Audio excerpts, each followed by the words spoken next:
Bueno, nos preparamos entonces para recibir la palabra del Señor. Y yo le he titulado a este mensaje que tengo para ustedes esta mañana: Dos espadas. Y usted dirá: wow, esos títulos del pastor. Dos espadas, una victoria. Vamos a estar leyendo en el libro de Primero de Samuel, capítulo 13, verso desde el 19 hasta el 23. Vamos a leer dos pasajes bíblicos de esta porción, que es uno de los pasajes bíblicos más interesantes de toda la Biblia. Es unos pasajes realmente impresionante, impactante, lo que el pueblo de Israel vivió, y de las grandes enseñanzas y reflexiones que podemos extraer de la palabra de Dios bajo la experiencia de la nación de Israel durante su trayectoria y su vida por el Antiguo Testamento. Así que vamos a estar leyendo estos pasajes, pero voy a tratar de la misma forma de poder desarrollar un poco el contexto donde estos pasajes bíblicos se dan. Hay que leer todo el capítulo 13 y leer todo el capítulo 14 para poder uno entender realmente lo que sucedió en este pasaje. Pero nos habla acerca de una de las tantas batallas que libró la nación de Israel con los filisteos. Ustedes recordarán que los filisteos fueron los archienemigos de la nación de Israel. En otras palabras, fueron una de las naciones más ¿cómo podríamos decir?, más violentas, que tuvieron guerras constantes y repetitivas con la nación de Israel en su trayecto por conquistar la tierra prometida. Esa era una de las naciones que la nación de Israel tenía que enfrentar para poder conquistar las tierras que Dios les había prometido a la nación de Israel. Así que los filisteos se encuentran en guerra con la nación de Israel. Y cuando usted lee el capítulo 13, los primeros versos del capítulo 13, dice la palabra del Señor que el ejército de los filisteos contaban con aproximadamente 30,000 carros. Imagínense, carros de guerra. Que en ese entonces, usted sabe que esos carros de guerra eran prácticamente, como decimos, hombres de a caballo y gente que estaban en carros de guerra. Y la Biblia también menciona que eran cerca de 6,000 soldados que estaban también en caballería. Y dice la Biblia también, que los guerreros eran tan incontables como la arena del mar. ¿Se puede imaginar? Era un gran ejército que estaba enfrentando a la nación de Israel y que estaba yendo en contra de la nación de Israel. Y los soldados y la cantidad de soldados que había de la nación de Israel no era nada comparado con la cantidad del ejército que estaba representando a los filisteos. Dice la Biblia muchas cosas interesantes sobre esta experiencia de Israel. Dice cosas realmente importantes, aleccionadoras para nosotros.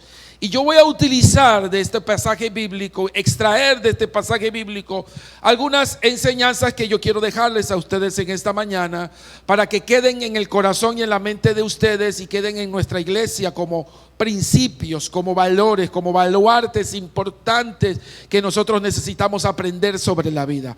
¿Cuántos están de acuerdo conmigo que la Biblia está llena de valores y de verdades que son aplicables a nuestra vida hoy en día? ¿Cuántos lo creen que es así?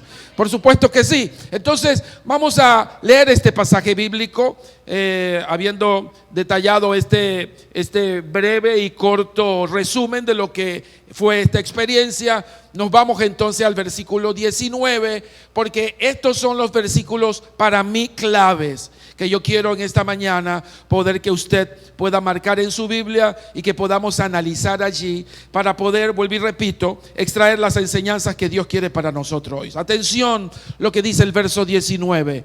Dice: en todo el territorio de Israel no había un solo herrero. Los herreros en el Antiguo Testamento eran los que se encargaban de forjar y de fabricar los instrumentos de guerra. No solamente los instrumentos de guerra, sino todos los instrumentos también de agricultura. Ellos eran los que forjaban el hierro, eran los forjadores del hierro. Eran artesanos sumamente importantes, porque para las guerras eran los encargados de fabricar las armas. Si no habían herreros capacitados o herreros que tuvieran la facilidad de poder hacer su trabajo, pues obviamente los soldados del ejército se podían encontrar en terribles problemas y en terribles situaciones difíciles, porque no había quien hiciera las armas de guerra. Y precisamente eso fue lo que sucedió en esta ocasión. Note lo que sucede, porque muy hábilmente los filisteos supieron utilizar esta ventaja. No habían herrero, pues los filisteos, atención, no permitían que los hebreos se forjaran espadas y lanzas. Wow, qué astutos, qué inteligentes, qué gente más sabia. Dice el verso 20: por tanto, esto es clave. ¿Por qué? Atención, porque yo quiero que usted hoy aprenda algo. ¿Por qué era que los filisteos querían dejar a la nación de Israel sin herreros? Está la respuesta en el verso 20. Por tanto, todo Israel dependía de los filisteos. Y yo quiero que ustedes sepan que los filisteos son símbolos de Satanás. Los filisteos, como enemigos de la nación de Israel y enemigos del pueblo de Dios, son para nosotros igualmente un tipo de Satanás. Una de las cosas que Satanás trata de buscar y trata de conseguir es evitar que tú tengas tus espadas listas y preparadas para la batalla. ¿Están comprendiendo lo que estoy diciendo? Una de las cosas que Satanás va a lograr conseguir y tratar de conseguir es que tú dependas de él para poder luchar, que estén bajo la sujeción de él para poder limitarte, para poder mantenerte a la raya, al margen, y que tu batalla no sea tan efectiva como cuando tienes las armas suficientes. Yo no sé si usted está entendiendo lo que yo le estoy diciendo y lo que les estoy planteando, porque eso es precisamente lo que los filisteos lograron conseguir de la nación de Israel, para que Israel no tuviera las armas con que defenderse. Y cuando hay un ejército que no tiene armas con que defenderse, significa que se encuentra vulnerable ante los ataques y la destrucción que su enemigo puede provocar. Un ejército sin armas, un ejército sin herramientas para defenderse, sin instrumentos de defensa para defenderse, es un ejército que está destinado a la destrucción y que está destinado a desaparecer. Es una forma sutil de desarme. Es una forma sutil de quitar toda protección ofensiva para producir destrucción y eliminar y desaparecer del mapa a cualquier ejército. Atención lo que dice el verso 21. Por un arado o un asadón cobraban 8 gramos de plata. Atención, porque uno dice 8 no es nada, pero en ese tiempo 8 gramos de plata, eso era un montón de dinero. Cobraban.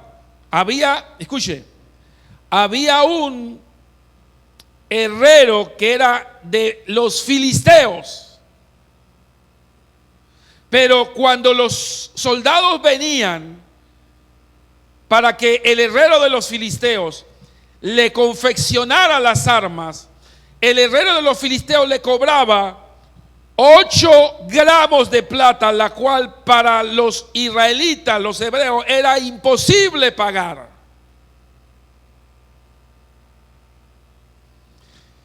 Note la astucia del enemigo. Cuando caemos en total dependencia de ellos. Ahora, permítame explicar esto, porque ustedes se preguntarán, ¿y eso cómo pasó? Bueno, pasó porque Saúl, que era el rey de Israel en ese entonces, por su desobediencia a Dios. Ustedes conocen la historia, la desobediencia a Dios, el haber descuidado la voz de Dios, permitió esto precisamente. Se descuidó que sus soldados estuvieran preparados, que sus soldados con antelación y con anticipación estuvieran preparados para poder tener las armas necesarias y poder defenderse de su enemigo. Y la desobediencia produjo una total dependencia a sus enemigos y perdieron toda habilidad de poder defenderse de esa manera. Seguimos leyendo el pasaje. Cobraban 8 gramos de plata y 4 gramos por una horqueta o una hacha o por arreglar las aguijadas. Atención lo que dice el verso 22, porque también es importante mencionarlo. Dice, así que ninguno de los soldados de Israel tenían espada o lanza, excepto Saúl y Jonatán. Jonatán, el hijo de Saúl.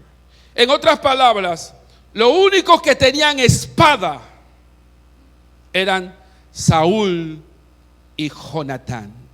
De ahí el título de mi mensaje: 2 espadas, una victoria.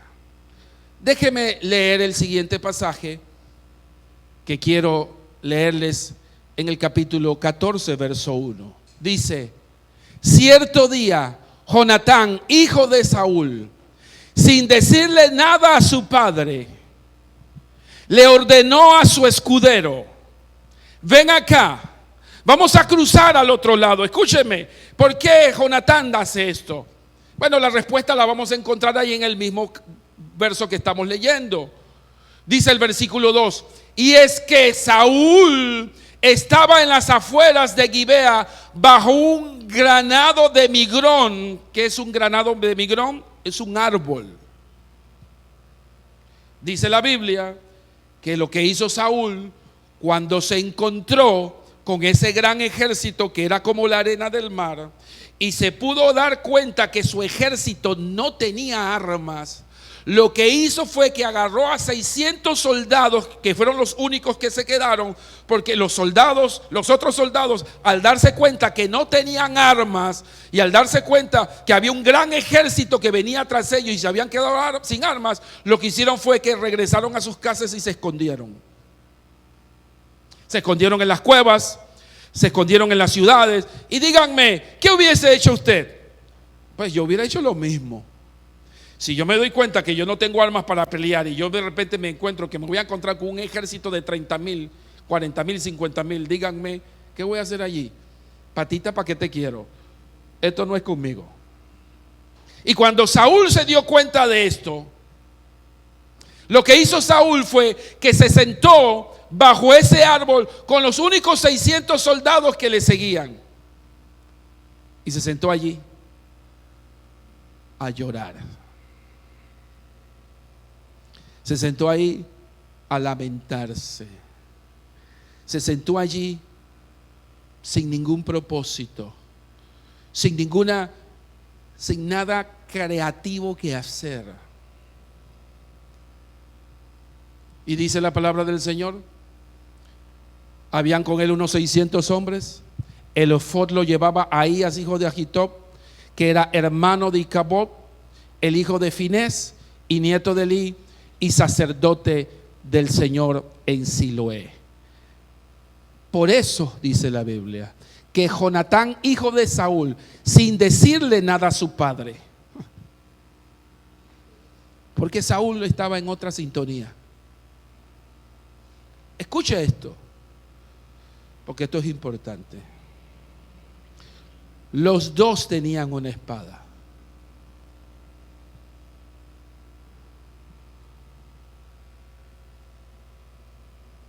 Pero solo una de ellas, de esas espadas, tuvo la eficiencia necesaria para poder ejecutar una victoria.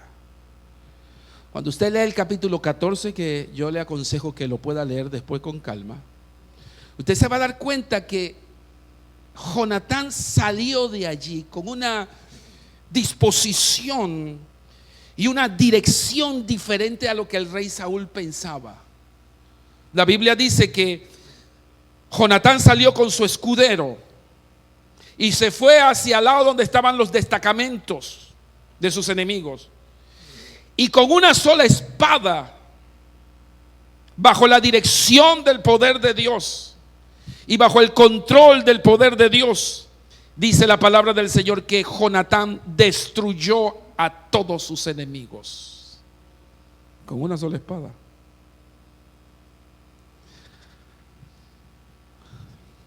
Pero no he empezado a predicar. Ahora sí voy a predicar.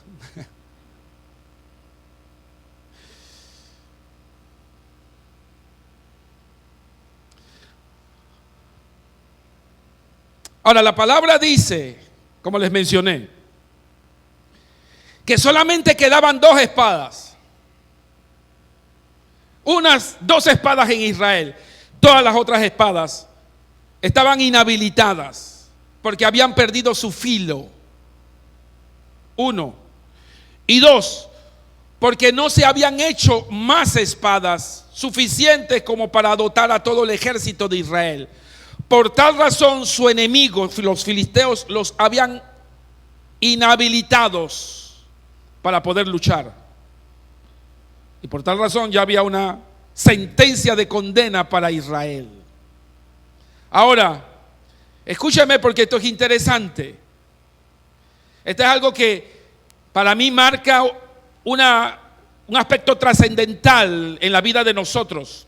Porque la Biblia dice que mientras Jonatán iba y vencía al ejército de los filisteos con una sola espada, Saúl, su padre, se encontraba debajo de un árbol con 600 soldados, totalmente inhabilitado moral y espiritualmente.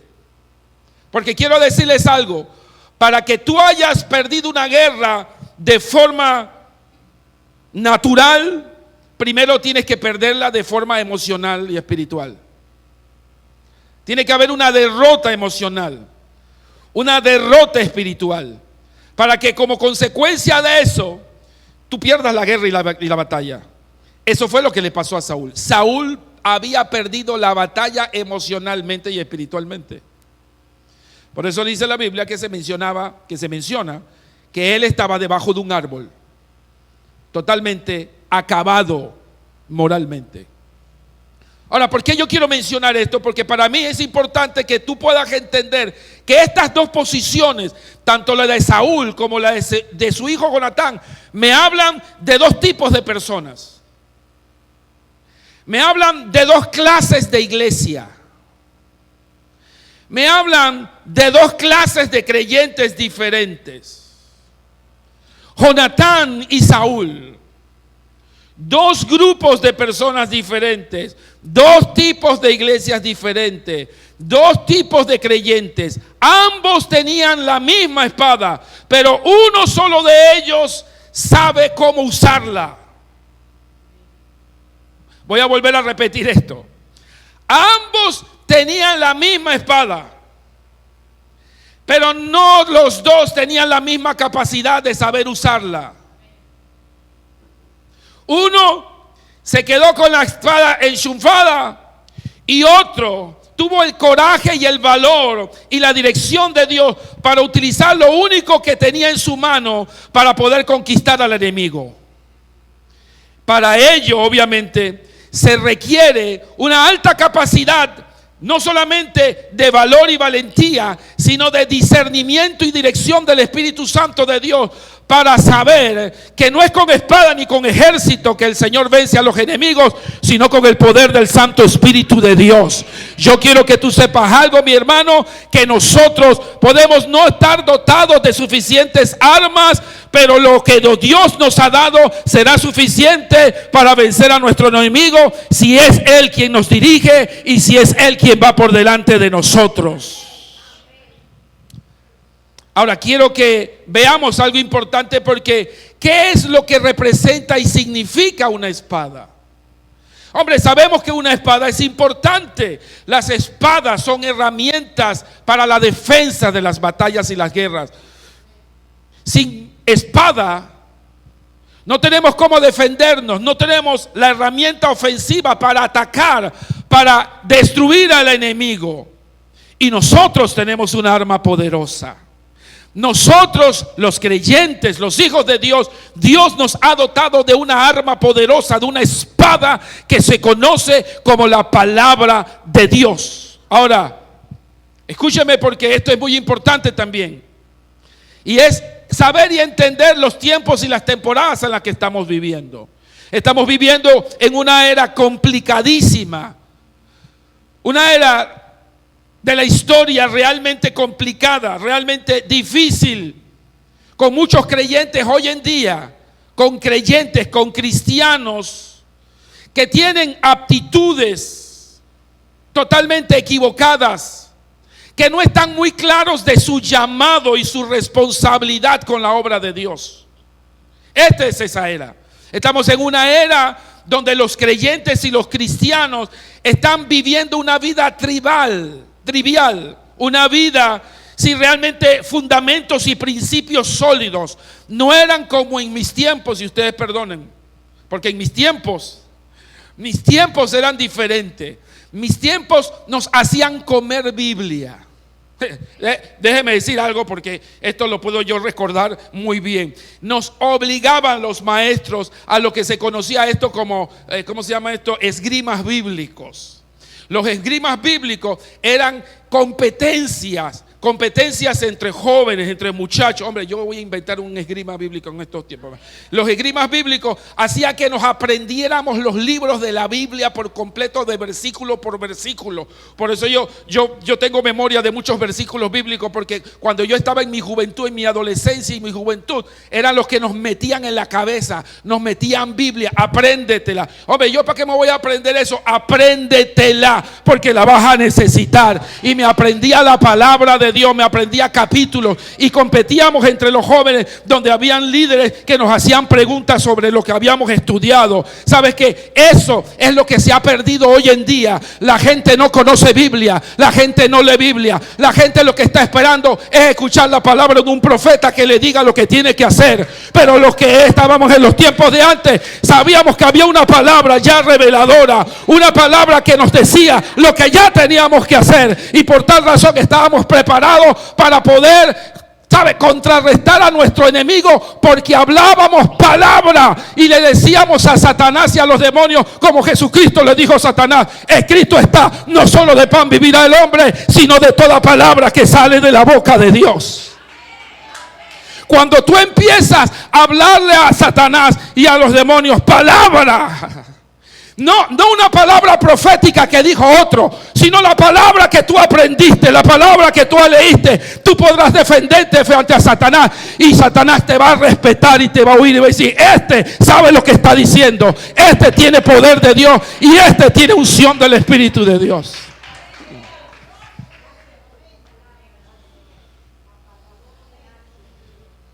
Así que estamos viviendo en esa era.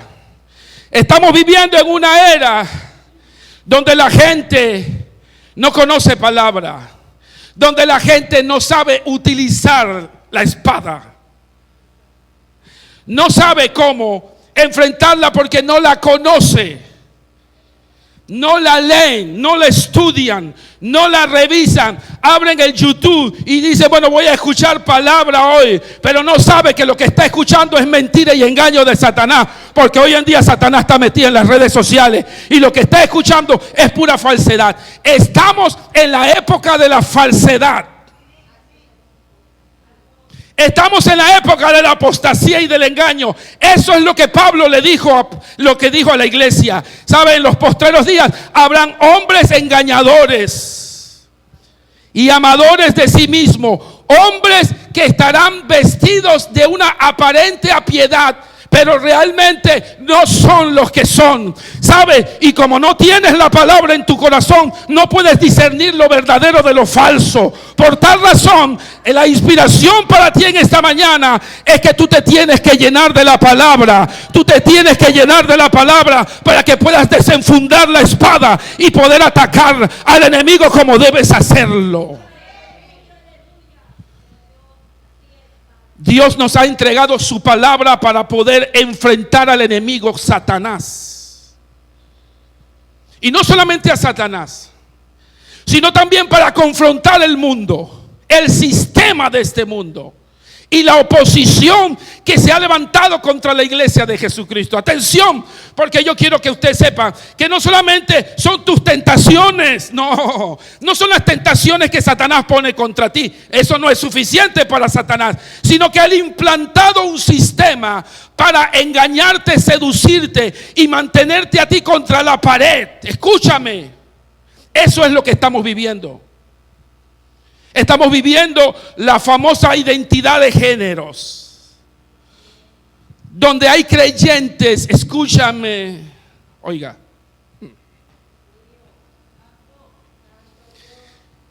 que han perdido su responsabilidad civil y espiritual, porque les da miedo enfrentar en las calles lo que tiene que ver con la identidad de género. Tienen miedo que los boten del trabajo porque piensan diferente. Tienen miedo de decirle a los homosexuales que están equivocados porque Dios no ama la homosexualidad. Ama a los homosexuales, pero no ama la homosexualidad. Y que es bíblico que los homosexuales no entrarán al reino de los cielos. Pues si no te gusta, pues calla y cómase un pay. Pero eso es lo que la Biblia dice y esa es la voluntad de Dios. Y cuando nosotros empezamos a predicar eso, vamos a tener gente que no le gusta y vamos a tener oposición. Pero tú tienes que saber desenfundar tu espada, la espada que Dios te ha dado, para que tú puedas defender los principios del Señor y del reino. Y decir: esto es voluntad de Dios. Te guste o no te guste, esto es voluntad de Dios. Estamos viviendo en los tiempos en los que nosotros vamos a tener que defender el evangelio, no porque porque Dios necesita que nosotros lo defendamos, sino porque nosotros necesitamos adoptar una posición. Y el problema de los creyentes hoy en día es que los creyentes de hoy en día son relativistas. Han caído en el relativismo. Creo y actúo como me conviene. Pues me conviene actuar así, pensar así, pero cuando estoy en la iglesia pienso y actúo asao. Pues déjame decirte, dice la Biblia, que a los tibios el Señor los abominará, dice, los vomitará de su boca, los vomitará. ¿Sabes? O eres frío o eres caliente. O perteneces al equipo del reino o perteneces al mundo. O perteneces a lo que Dios dice o tú, ¿sabes? Te vas bajo la corriente que lo que el mundo dice. Tú tienes que tomar una posición. Y ese es el problema del cristianismo que estamos viviendo ahora, que no saben utilizar la espada del evangelio. No saben que la verdad nos hará libres. No es la mentira, no es lo que dice el mundo, no es lo que dice Satanás, no es lo que dicen las entidades de la ONU y las organizaciones internacionales que quieren meternos una identidad. No, es lo que la palabra dice, es lo que nos da libertad. Y cuando hablamos palabra y cuando declaramos palabra, todos esos demonios que están metidos en esa gente tendrán que sujetarse, porque hay una autoridad de la palabra de Dios que ellos no van a poder callar. Ellos podrán esconderlo, ellos podrán rechazarlo, pero no podrán pararse frente a la palabra. Escúchame lo que te voy a decir, porque yo digo que la palabra de Dios tiene poder. Porque cuando, espérate un momentito. Cuando vinieron a buscar a Jesucristo en el Getsemaní, vinieron los soldados y preguntaron: ¿dónde está? Y él dijo: el yo soy, estoy aquí. Y cuando él dijo yo soy, todos los soldados cayeron pata para arriba, porque hay una autoridad en la palabra inherente. Y yo quiero que tú sepas que cuando tú hablas la palabra con autoridad y con conocimiento, la gente va a tener que temblar y la gente va a tener que someterse, porque hay una palabra viva que tiene poder. Es una palabra que estremece el pecado, es una palabra que estremece a los violentos, es una palabra de autoridad.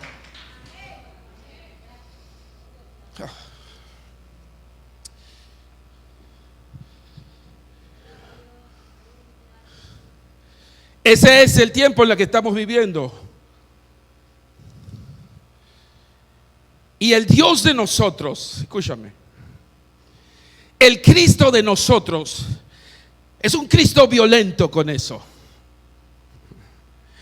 Mire, si hay algo que nos dejó Jesucristo muy claro, es que nosotros no podemos ser de doble ánimo, ni podemos ser de dos aguas. Hay una palabra de verdad que Él dejó, de la cual nosotros tenemos que predicar con amor, pero tenemos que ser firmes en esa palabra. No podemos negociar con esos valores y esos principios, porque el negociar con eso significa que nos exponemos ante nuestros enemigos, nos exponemos ante Satanás, ante los filisteos. ¿Por qué? Porque ven que no tenemos nuestras armas bien afiladas. Y Satanás va a ver: o no tienes armas, o tus armas no están afiladas. Y cuando tus armas no están afiladas, entonces estás vulnerable, estás dependiente de lo que el mundo dice. Y estás dependiente de lo que imponga la ONU y de lo que impongan estas organizaciones internacionales que quieren meter su mentira y su engaño. Pero cuando tú tienes la palabra y tú estás claro en la palabra, tu arma estará bien afilada para poder rechazar a los falsos maestros y profetas y poder decir: esta es la palabra del Señor y yo me paro firme sobre la palabra. Podrán decir lo que sea, pero yo estoy claro en lo que la palabra dice y yo vivo lo que la palabra de Dios dice.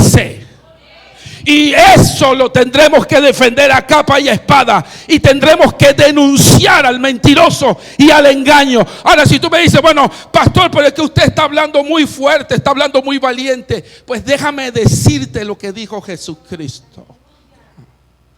Mira lo que dijo Jesucristo allá en Mateo capítulo 10 verso 34. No, dice a los fariseos y a los discípulos: no crean que he venido a traer paz a la tierra. No se engañen.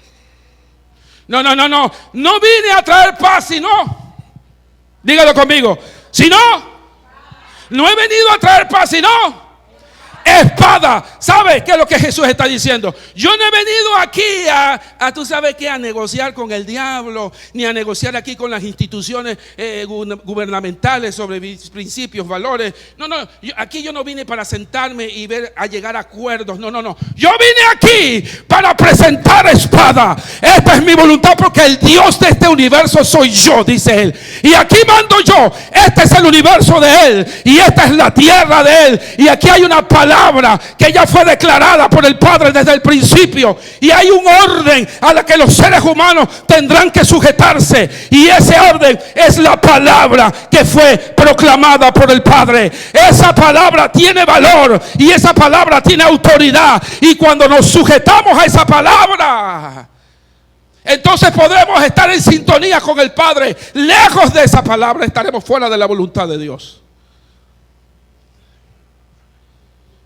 No he venido para traer paz. Él no vino para llegar a acuerdos con Satanás. Por eso que cuando él se confrontó a Satanás en el desierto, Satanás quiso venir con arreglos con él. Satanás quiso decirle, bueno, si tan solo te postraras a mí y me adoraras, yo te voy a entregar todo esto. Le dice, no, Señor, discúlpame. Dice la palabra, al Señor tu Dios adorarás y a Él solo servirá. Eso es lo único que importa. Esa es la clase de violencia que el Señor espera que nosotros tengamos cuando tengamos valores y principios y podamos pararnos firmes sobre lo que la palabra de Dios dice. Por eso dice la Biblia que solamente los violentos heredarán el reino de los cielos, porque tendremos que ser valientes. Ustedes saben cuántos tuvieron que morir por causa de esa verdad. Yo te pregunto, ¿estás tú dispuesto a morir por esa verdad? Porque si tú estás dispuesto a morir por esa verdad, entonces eres digno del reino de los cielos. Si tú no estás dispuesto a morir por esa verdad, entonces no eres digno del reino de los cielos. Los apóstoles tuvieron que pagar un alto precio con su propia vida frente a los líderes romanos, y tuvieron que pagar con ahorca, tumbándole la cabeza, volteando los patas para arriba, y tuvieron que pagar con su propia vida defendiendo lo que la palabra de Dios decía. Por eso nos van a perseguir. Por eso te van a perseguir, por eso te van a rechazar, por eso te van a ignorar, por eso te van a tratar de ponerte a un lado y te van a arrinconar. Pero no importa, la palabra de Dios sigue siendo palabra de Dios. Y nosotros somos llamados a seguir esa palabra y a defender esa palabra, porque el Dios de nosotros es verdad. Ahora,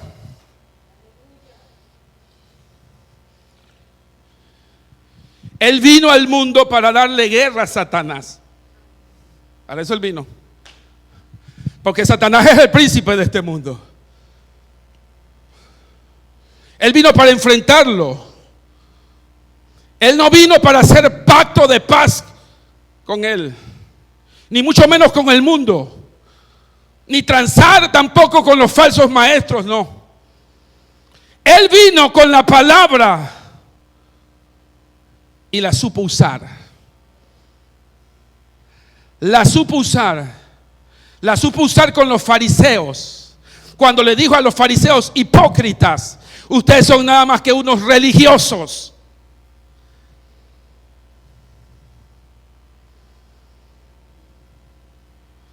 Jonatán supo usar la espada.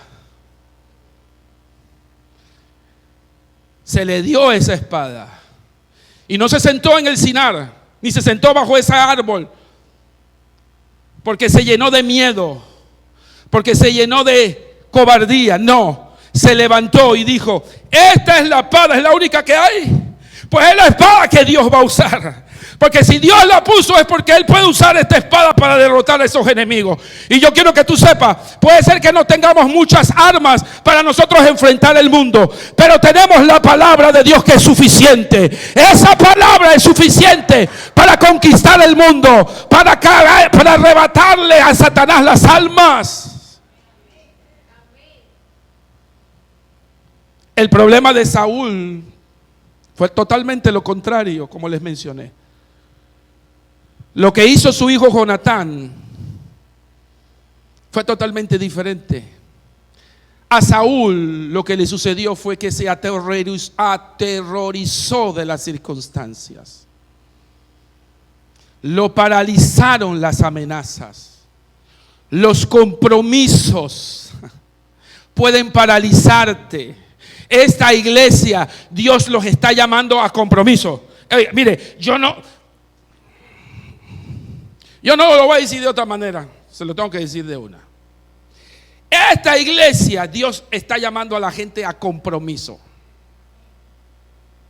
Y yo le tengo que decir la verdad. Yo no les voy a mentir. Ustedes saben que yo nunca los he mentido, porque esto no se trata de mí, esto se trata del que está allá arriba. Ese dice que esta iglesia tiene que ser llamada a un compromiso.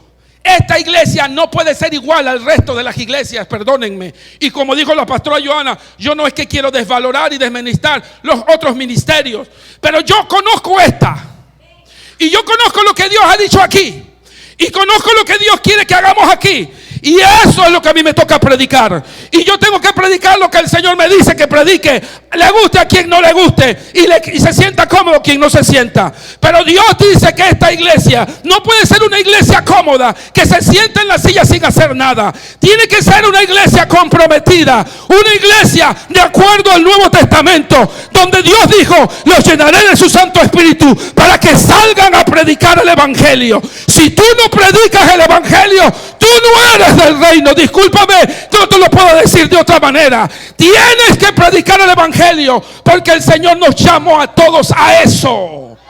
Eso es lo que nos hace ser discípulos. Discípulo no es el que viene a la iglesia a cantar. Discípulo es el que sale a las calles a predicar y a ganar almas. Y cuando tú sales a ganar almas, tú te compadeces con el reino y te identificas con el reino, porque dice la palabra: ellos son mi ejército, ellos son mi pueblo y ellos están identificados conmigo. Como dice el libro de Juan capítulo 9, están identificados porque ellos me pertenecen y yo te pertenezco a ti, y ellos y yo somos uno, y así mismo pensamos de la misma manera.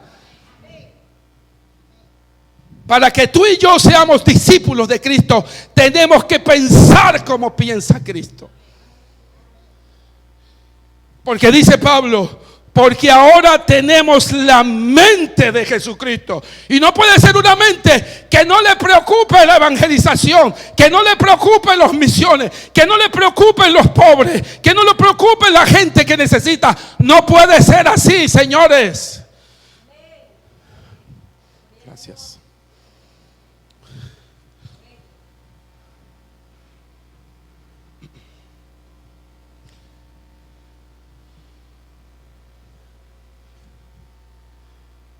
Ahora, ¿qué otra cosa es importante mencionar? El Salmo 31:24. Atención a lo que dice el Salmo 31:24. Cobren ánimo, dice el Señor, y ármense de valor. Oiga, ¿a quién le dice el Señor esto? ¿Por qué el Señor nos dice? No es el único versículo en la Biblia que habla sobre esto. Yo le podría a usted mencionar un montón de versículos bíblicos donde el Señor llama a la valentía y al valor. ¿Por qué? Porque no es fácil. Esto de ser creyentes light, esto de ser creyentes cómodos. Bueno, soy creyente por Zoom. Usted sabe que hay un montón de creyentes de Zoom. Solamente se conectan en el Zoom. Online. Se conectan en las redes. Pero no hacen nada por el reino. Pues déjeme decirle, por eso dice la Biblia: cobren ánimo y ármense de valor, porque para ser creyente hay que tener los pantalones puestos. Para ser creyente, tú tienes que abandonar cosas. Tú tienes que dejar cosas. Tú tienes que dejar preferencias. Tienes que incomodarte. Dice la Biblia: el que quiera venir en pos de mí, tome su cruz y sígame. El que quiera venir detrás de mí, tome su cruz. ¿Cuál es la cruz tuya? Los que me están escuchando en la red, estás llevando la cruz que el Señor te dijo que llevara. Pues déjame decirte, hay una cruz que hay que llevar. Por eso dice la Biblia: cobren ánimo y ármense de valor todos los que el Señor esperan.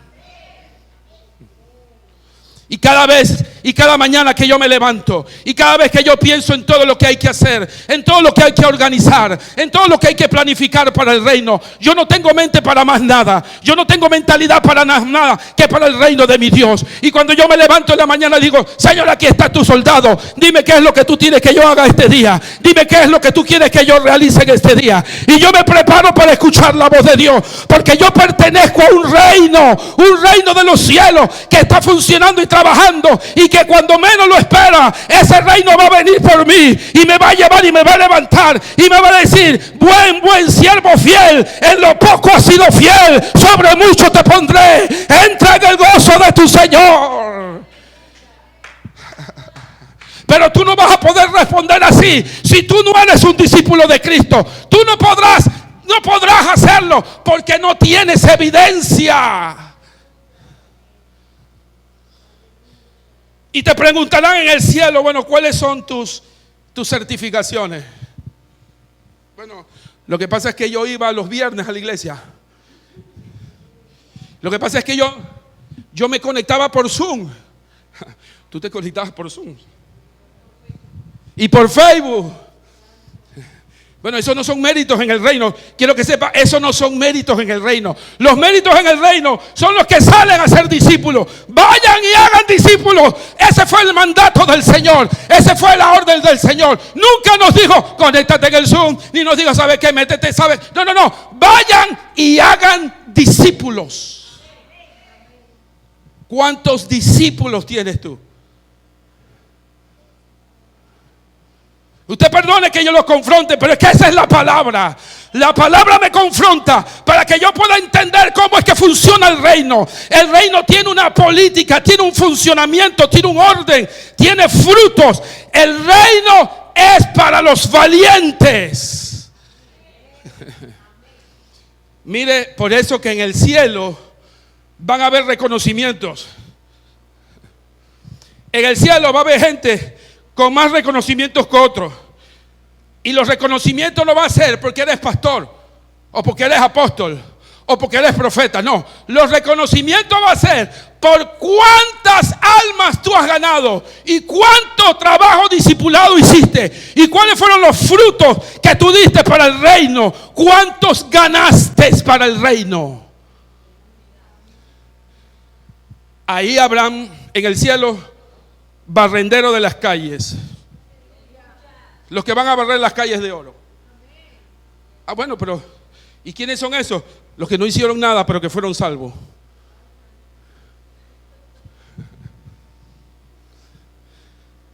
Pero habrán otros que Dios los va a elevar, y que Dios los va a bendecir, y que Dios les va a dar posiciones, y que Dios le va a dar rangos, y que Dios, mire, eso no lo digo yo, eso lo dice la Biblia en el libro de Mateo. Dios le va a dar posición en el reino, porque no van a ser tratados de la misma forma.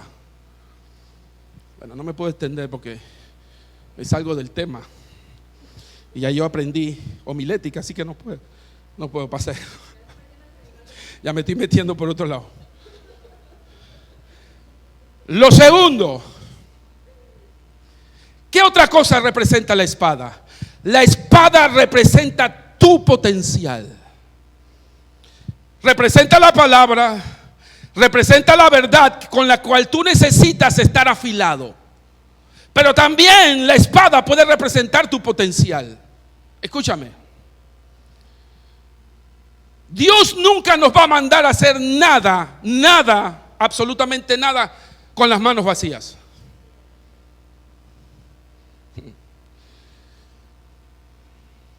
Tu potencial no es otra cosa que la señal de Dios, que la señal que Dios da de misericordia y de gracia, como la respuesta de Dios para la humanidad. Voy a repetir esto otra vez para que tú entiendas a qué me estoy refiriendo yo cuando hablo de tu potencial.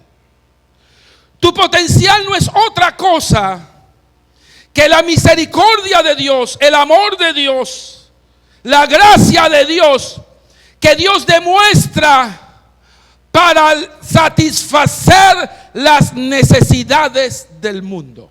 En otras palabras, todos los dones y los talentos que Dios te ha dado, todas las habilidades que Dios te ha dado, es una forma de solventar la gracia y la misericordia de Dios para reflejarse al mundo y que esa potencial, esas habilidades, esos talentos puedan bendecir al mundo. No sé si me estás entendiendo. Ahora, en otras palabras, lo que quiero decir es que todos los dones y talentos y habilidades que Dios te ha dado, Dios te lo dio para que fueras tú la respuesta de muchas necesidades. No hay otra cosa. Eso no es para que tú te alimentes a ti. Eso no es para que tú digas, yo sé. Dime, ¿de qué te sirve eso? Si tú no lo puedes ofrecer al mundo. Entonces, todo esto que estoy mencionando, Dios te lo dio para Él mostrar su misericordia, para Él mostrar su amor y su gracia ante las necesidades. Por eso que aquí recogemos ofrenda. Porque tus dones, que es tu trabajo, tus talentos, tus habilidades, las cuales tú generas por gracia de Dios, tú puedes colaborar con esos ingresos, un porcentaje para la extensión del evangelio y que otros conozcan a Cristo. ¿Están entendiendo esto? Ahora, vamos a definir qué es potencial, porque yo quiero que usted entienda esto, porque vuelvo y repito, esta es una espada. Tu potencial es una espada. El potencial, ¿qué es? Son habilidades ocultas. Son poder sin manifestación. Son fuerzas sin usar. Son capacidades encerradas. Son dones y talentos dormidos. Son éxitos sin alcanzar. Son habilidades poderosas que todavía no se han descubierto. Esos son potenciales. Escúchame. Si en ti, hoy en día, en estos momentos, en este tiempo, en esta temporada en la que tú estás viviendo, se ha manifestado algún tipo de don o habilidad o talento, déjame decirte que eso no es potencialidad. ¿Por qué no es potencialidad? Porque la potencialidad, vuelvo y repito, es toda aquella capacidad encerrada dentro de ti. Es todo lo que tú puedes hacer que no se ha descubierto. Es todo lo que Dios ha depositado en ti que todavía la gente no sabe y que quizás tú tampoco. ¿Usted está entendiendo lo que estoy tratando de decir? La potencialidad es un depósito de Dios. Es algo que tú todavía no sabes que lo tienes. Talentos, dones, habilidades que todavía no se han desarrollado. Están allí, pero todavía no se han desarrollado. Eso es un potencial. Potencial no es lo que ya tú estás haciendo, o lo que ya tú estás desarrollando, o lo que ya tú estás elaborando. Una potencialidad es algo que está por descubrir. Entonces, potencial es todo aquello donde puedes extenderte. Es todo aquello de lo cual eres capaz de lograr. Jonatán descubrió su potencial cuando decidió utilizar su espada. Espérate, déjame, porque tú necesitas entender esto y aprender, como les dije a ustedes, lecciones. Jonatán sabía que no tenía nada más que una espada. Pero Jonatán todavía no sabía lo que él era capaz de hacer. Lo descubrió cuando tomó la decisión de agarrar su espada y caminar hacia el frente de batalla. Cuando él caminó hacia el frente de batalla, sabía que tenía una habilidad y un potencial que Dios le había depositado.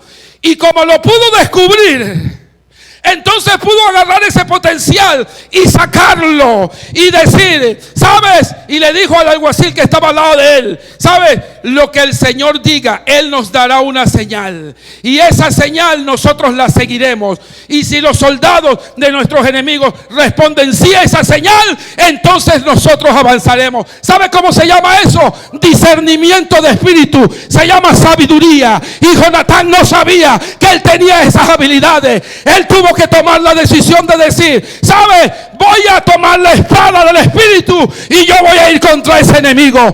Tú tienes potencial dentro de ti que tú todavía no sabes que Dios te lo ha dado. Tú podrás decir, pero es que yo no sé predicar, yo no sé cantar, yo no tengo palabra. Lo que tú no sabes es que Dios ha depositado en ti un potencial mucho más grande que habilidades que otros tienen, pero que Dios te ha capacitado.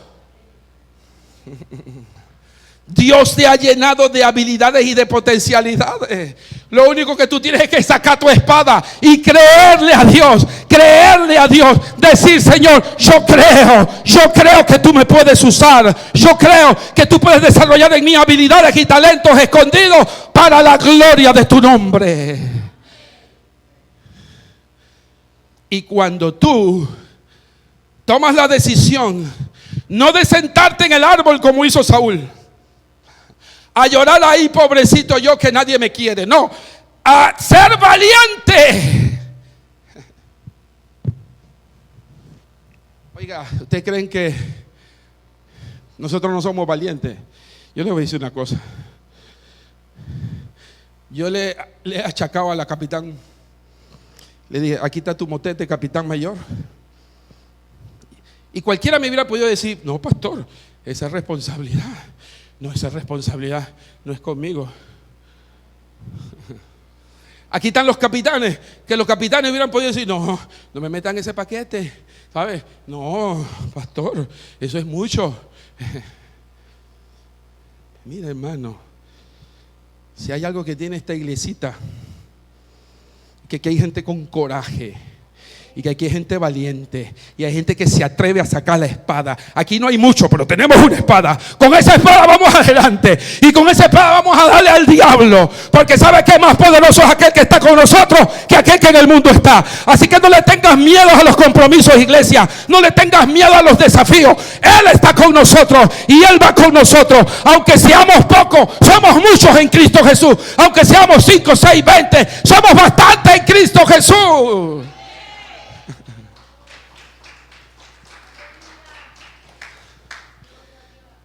El Señor se ha atrevido a desafiarnos a nosotros e entregarnos mucho.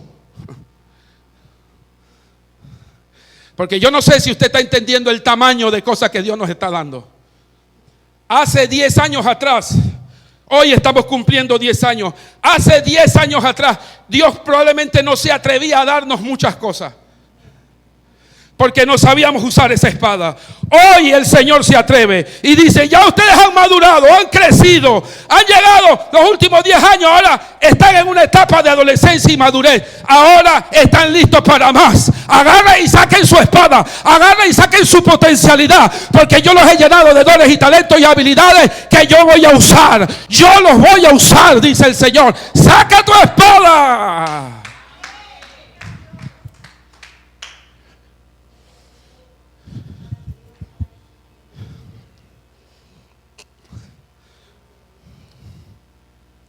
Así que potencial es todo aquello que tú puedes extenderte.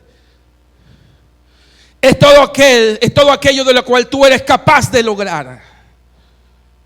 Y como les dije, Jonatán descubrió esa potencialidad. Mira lo que dice Efesios 3:20.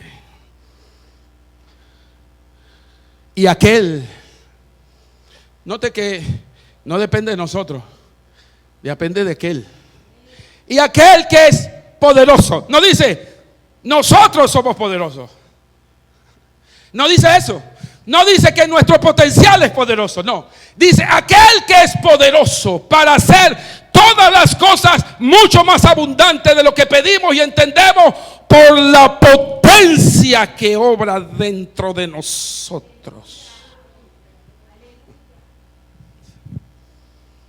Hay un poder que actúa en esa potencialidad y que es un poder sobrenatural. Por eso no le puedes tener miedo a lo poco que puedes ofrecer. No le tengas miedo a eso. No le tengas miedo. Bueno, es que, bueno, lo que yo sé, pastor, es que yo nada más sé hacer esto. Yo nada más sé contar. Bueno, eso es necesario aquí.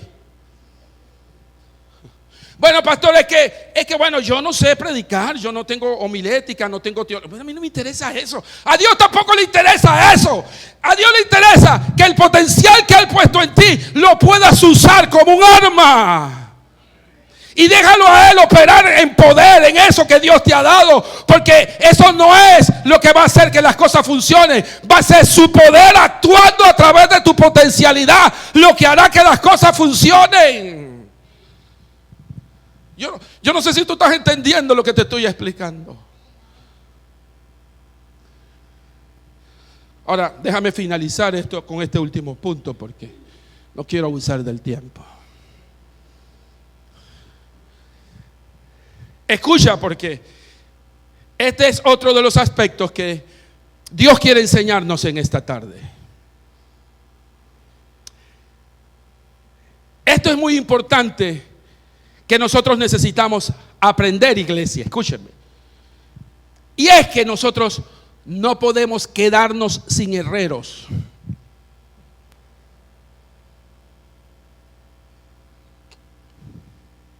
Escuche. ¿Dónde están aquí los líderes? Aquí está mi amigo, el capitán Antonioski. Está la capitán mayor. Y yo les hablo a ellos porque ellos son responsables, son líderes, pero esto es para toda la iglesia. Gente que tiene la responsabilidad de llevar la palabra. Los que predicamos, los que enseñamos. Escuche, una iglesia no se puede quedar sin herrero.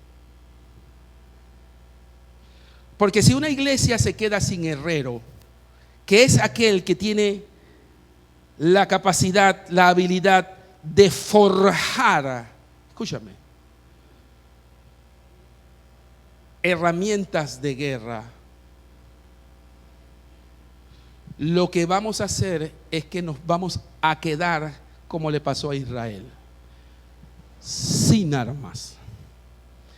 El herrero era el que tenía la capacidad de elaborar de forma artesanal las armas de guerra. En otras palabras, lo pasaba por fuego.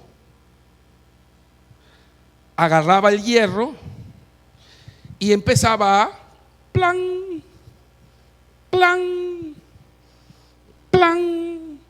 Lo metía al fuego, lo calentaba y lo volvía a sacar y plan, plan, plan. Y adivina qué pasa ahí.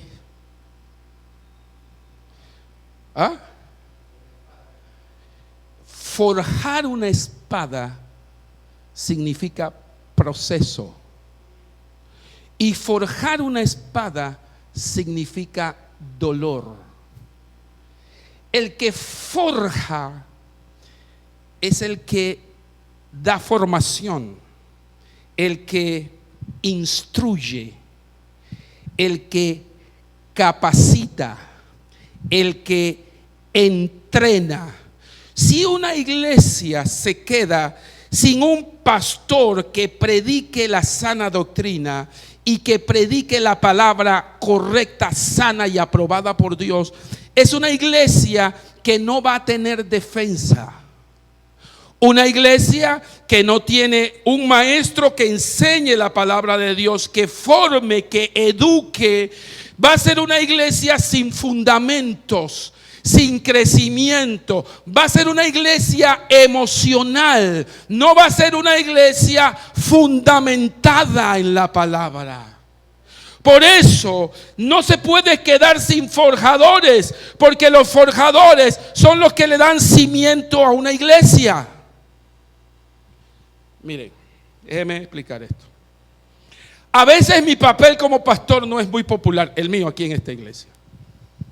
Hay muchas cosas que yo digo o hago o instruyo que a mucha gente no le gusta. Yo sé, pero a mí no me importa eso. Porque yo no estoy aquí, escúchenme, Dios no me puso aquí para hacer lo que la gente quiere que yo haga. Dios me puso aquí para hacer lo que Él quiere que yo haga. Y en esas cosas, Dios no se las tiene que decir a ustedes, Dios me las tiene que decir a mí. Yo tengo que tener la suficiente capacidad y liderazgo para hacerles entender a ustedes la voluntad de Dios, pero no convencerlos. Ese no es mi papel. Ese es el papel del Espíritu de Dios. El Espíritu de Dios los convence. Yo solamente les transmito. Pero yo estoy aquí para forjar. Mire, yo hablaba con mi asistente aquí. Le decía, no todas las iglesias son como nosotros. No todas las iglesias tienen disciplina. No todas las iglesias están formadas. Porque Jeva tiene una característica: formación, disciplina. La gente que trabaja conmigo tiene que saber eso. La gente que trabaja cerca de mí, ellos saben. Yo tengo un método, tengo una forma que yo sé que a veces no es muy agradable, pero bueno, mala suerte. Ese fue el pastor que les tocó. Lo que ustedes tienen que saber, que Dios usa gente para formarnos. Dios usa a gente, a herreros, para agarrar y meterte en el fuego. ¡Pam! ¡Pam! ¡Pam! Y eso duele. Pero que cuando esa espada sale, cuando esa espada va a salir del herrero, va a salir filoso. Y esa espada va a salir con suficiente peso para cuando se le entierre a Satanás. La efectividad que esa espada que Dios ha provocado en ti, en ese liderazgo, en esa potencialidad que Dios ha trabajado en ti en el proceso, otros lo verán y dirán, esta gente saben lo que están haciendo. Y esta gente están formadas por el Espíritu de Dios.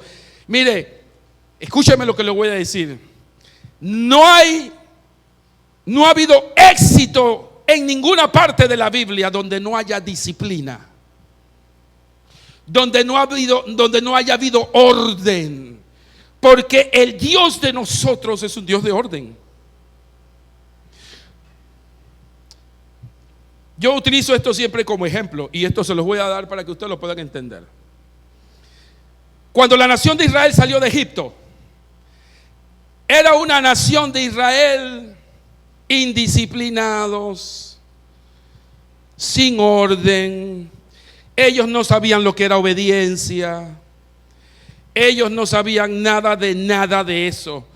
Por eso que cuando salieron por el desierto, escúchenme, se volvieron un sancocho. Porque Dios les decía una cosa y ellos hacían otra. Moisés les decía, es por aquí, y ellos decían, es por acá. Y pasaba una cosa y Dios les decía, hey, tan mal, hagan las cosas de esta manera. Ellos hacían otra. ¿Cuál fue el resultado de esa generación? Le voy a decir cuál fue el resultado. Dice la Biblia que esa generación no cruzó al otro lado. Segunda de Corintios capítulo 10. Dice que quedaron tendidos en el desierto. ¿Por qué? Porque una nación indisciplinada, escúchame, una nación sin obediencia, una nación sin formación, no podía entrar a la tierra prometida donde tenían que conquistar a muchos enemigos. Dígame, usted se puede imaginar el dolor de cabeza que iba a tener Josué con un pueblo tan indisciplinado y desobediente. no hubieran podido conquistar ninguna tierra. Por eso Dios dijo: esta generación ñatore mai, fuera de aquí. La generación adolescente e infantil, esa es la que va a cruzar contigo, Josué. Cuando la generación, escuche, y usted va a poder verlo en el libro de Levítico, Deuteronomio, el Pentateuco. Esa generación Josué la pudo formar con otros principios y otros valores, y pudo construir un ejército con disciplina. ¿Y por qué yo digo que con disciplina? Porque allí fue donde la nación de Israel empezó a entender lo que era marchar en orden. Nunca lo habían hecho. Pero dice la Biblia que cuando ellos tenían que marchar en orden para poder cargar el tabernáculo. No todo el mundo podía cargar el tabernáculo, como decíamos la semana pasada. Solamente los levitas. Y ellos tuvieron que aprender el orden. Los levitas y cambio y fuera. Ey, no, ¿y por qué yo no, Señor? Si yo también soy. No. Tú no eres levita. Tú no puedes cargar el tabernáculo. Y el que lo cargaba se moría. Ese orden y esa disciplina la tuvieron que entender y aprender la nación de Israel. Ahora, ¿por qué les digo todo esto? Porque si Jehová quiere saber y entender que nosotros vamos a ser líderes de otras iglesias y que vamos a ser líderes de otras personas y que Dios nos va a usar de forma trascendental e importante, tú tienes que entender que nosotros tenemos que entrar en una disciplina. Y que nosotros tenemos que entrar en un orden de Dios. Y que aquí no se cabe la desobediencia, ni se cabe la rebeldía, porque lo que va a hacer Dios es que Dios te va a sacar. Espérate, ustedes me perdonan que yo les diga las cosas como les estoy diciendo, pero no se las digo yo para molestarlos, se los digo yo porque es palabra de Dios. Y el Señor me dijo: háblala porque yo te voy a respaldar. Escúchame, si tú no te pones en el orden de Dios y no te pones en la disciplina de Dios, simplemente Dios te va a excluir.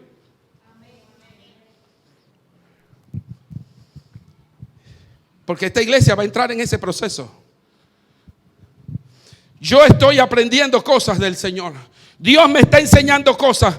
Me está aprendiendo ese orden. Me está aprendiendo esa disciplina. Me está enseñando que las cosas ya yo no puedo estar apapachando a la gente. Ni puedo estar y que bueno, es que pobrecito porque se siente. Porque no, pobrecito nada. Estamos ahora en una etapa crucial. No podemos estar jugando. Cristo viene pronto, escúchenme. El Señor viene pronto. Y aquí no podemos estar jugando a la iglesia, ni estar jugando a la religiosidad. O estás comprometido o estás comprometido con el reino. O eres parte de esta iglesia o eres parte de esta iglesia. Pero nos tenemos que sujetar al orden de Dios. Tenemos que marchar donde Dios dice que marche.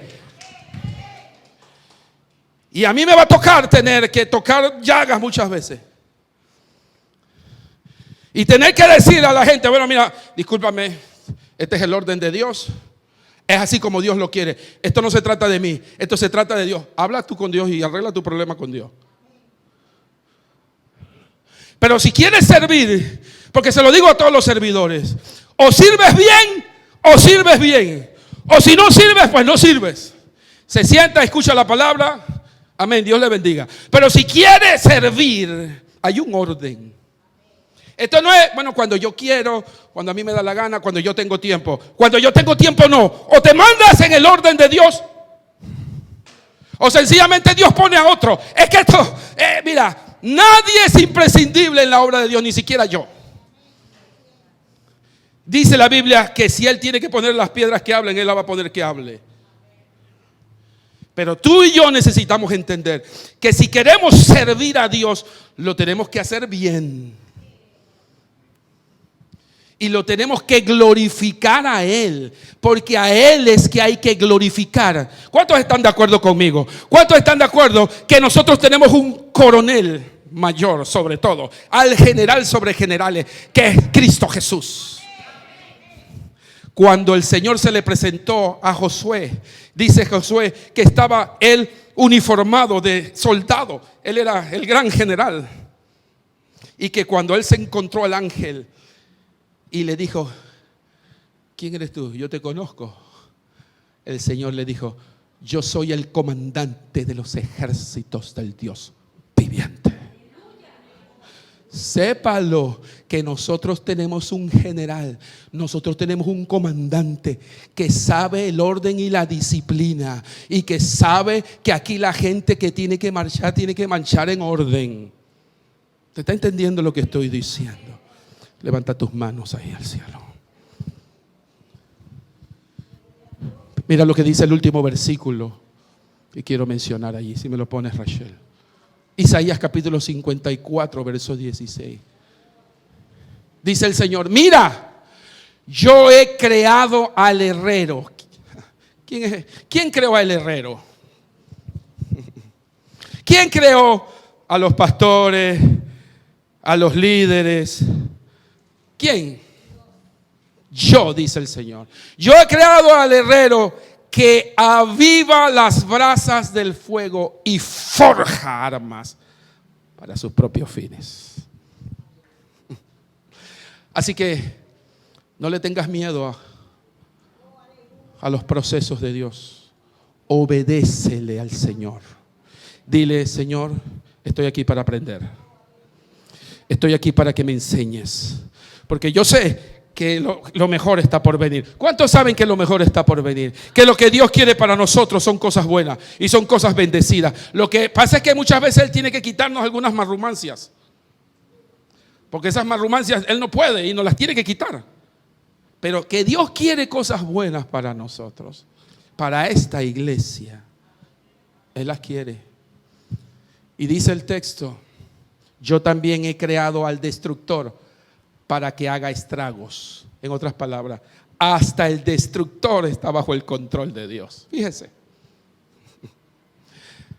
Hasta Satanás está bajo el control del comandante mayor. Levanta tus manos.